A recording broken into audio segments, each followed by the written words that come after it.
I've talked to so many people. I was actually on a training with a guy who's a political analyst who is a friend of mine, and he just said, "Okay, they have taken away my prediction credentials. I've now gotten it wrong like 5 times." So I mean, Trump is obviously on the GOP side, the big surprise. And I think one interesting thing to watch with him, particularly in early states, is that he's actually improved his favorability among white evangelical voters, which is a surprise to me. I thought, I mean, he continues to make real gaffes on the religion front. I mean, just this past Sunday in Iowa, the communion plate was being passed around a church, and he put $2 in it, thinking it was the offering plate.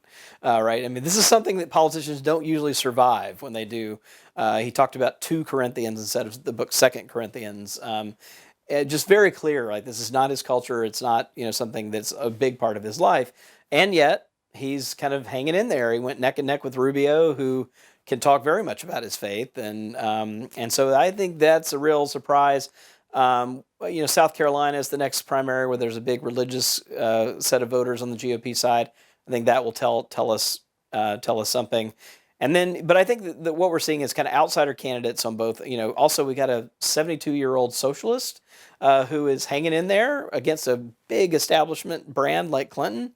And I think part of it is that the country is in a kind of is anxious, and I think that's why these outside candidates are still doing well, because I think the country is looking for something other than the status quo. And you've got Sanders, you've got Trump, kind of saying, "Yeah, we can give you that. You don't want more of the same. We're your ticket to that." And I think it's having some appeal.